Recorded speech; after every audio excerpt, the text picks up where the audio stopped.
Hello and welcome दोस्तों, आप सभी का स्वागत है मेरे यूट्यूब चैनल पर। मैं हूं निदा और मैं आज आप सभी को बताने जा रही हूं जो मेरे पास ज़्यादातर क्वेरीज आ रही हैं कि प्रेगनेंसी के दौरान सेक्स करना सेफ़ है या फिर अनसेफ। क्या हम प्रेगनेंसी के दौरान इंटीमेट हो सकते हैं या फिर नहीं हो सकते हैं।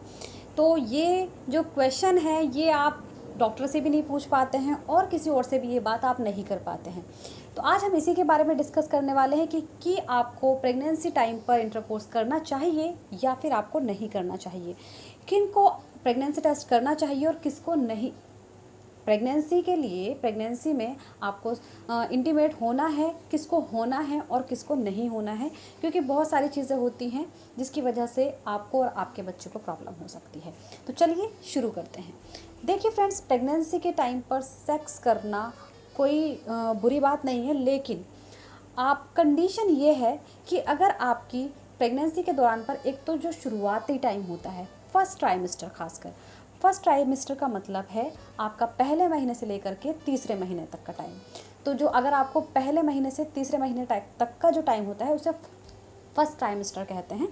तो फर्स्ट ट्राइमेस्टर बहुत ज़्यादा नाजुक होता है।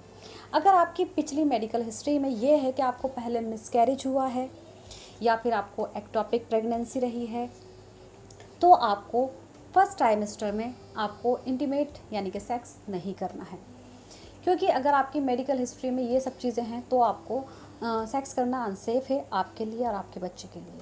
लेकिन अगर आपको पहले कभी ऐसी कोई हिस्ट्री नहीं हुई हो और आपका पहला आपका बेबी अबॉर्ट कराया हो, तो भी आपको शुरू के टाइम आपको थोड़ा अवॉइड करना है।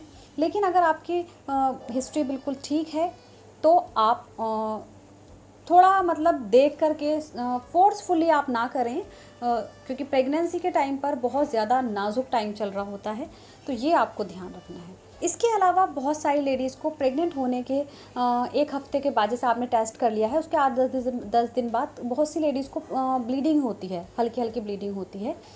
तो जैसे ये बहुत ज़्यादा क्वेरीज़ मेरे पास आती है कि मैम हमारा टेस्ट पॉजिटिव आया था, हम प्रेग्नेंट हैं, 2 महीने हो गए हैं और हमें ब्लीडिंग होना शुरू हो गई है। तो ऐसे में क्या होता है, कभी कभी बच्चेदानी का ना मुंह खुल जाता है, टाइम से पहले मुंह खुल जाता है, जिसकी वजह से आपको इस ब्लीडिंग के साथ आपको थोड़ा पेट में भी दर्द होता है। तो ऐसे में आपको सेक्स नहीं करना चाहिए, आपको बिल्कुल सेक्स को अवॉइड करना है अगर आपके साथ ऐसा हो रहा है तो।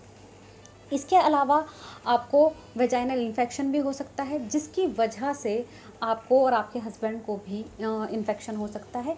ऐसे में आपको सेक्स नहीं करना चाहिए, आप सेक्स को अवॉइड करें, आप इंटीमेट ना हो। इसके अलावा अगर आपको इन्फेक्शन, ब्लीडिंग, एब्डोमिनल पेन, यानी कि आपको प्रेग्नेंट होने के बाद पहले 3 महीने के अंदर अगर आपको कोई इन्फेक्शन है, आपको बहुत सी लेडीज़ को यूटीआई की प्रॉब्लम रहती है, तो उनको भी नहीं करना चाहिए। आपको अगर पहले 3 महीने में बीच में कभी भी ब्लीडिंग हो हल्की भी, तो आपको नहीं करना चाहिए। एब्डोमिनल पेन यानी कि पेट में निचले हिस्से में आपको दर्द रह रहा है, रुक रुक कर दर्द रह रहा है, तब आपको सेक्स अवॉइड करना है।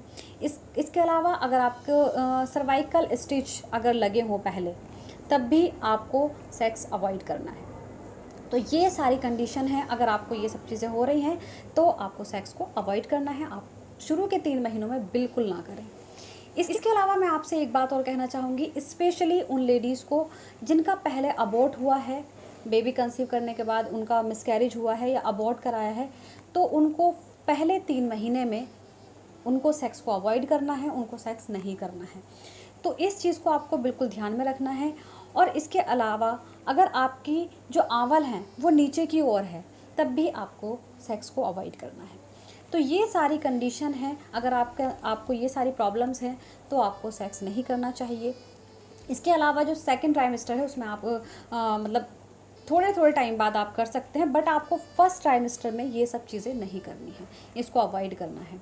और अपना खाने पीने पर ध्यान देना है, आपका HB कितना है ये आपको ध्यान में रखना है, हीमोग्लोबिन कितना है, तो उसके लिए आप सुबह खाली पेट अनार खा सकते हैं, ये बहुत अच्छा होता है। और इसके अलावा डॉक्टर्स आपको आयरन्स, फॉलिक एसिड, ये सारी टैबलेट्स आपको देते हैं, तो ये आपको ज़रूर लेने होते हैं, तो ये आप ज़रूर लीजिएगा। तो फ्रेंड्स, ये सब चीज़ें आपको ध्यान रखनी है। पहला ट्राइमेस्टर बहुत नाजुक है, सेकंड में आप थोड़ा सा ठीक है, लेकिन थर्ड ट्राइमेस्टर का अगर आपका 8th या 9th मंथ चल रहा है तो उसमें भी थोड़ा आपको अवॉइड ही करना है। तो फ्रेंड्स, उम्मीद करती हूँ आप सभी को वीडियो समझ आई होगी और पसंद आ गई होगी। इसके अलावा आप मुझसे कुछ भी पूछना चाहें, आप मुझसे कमेंट बॉक्स में पूछ सकते हैं। Thank you so much.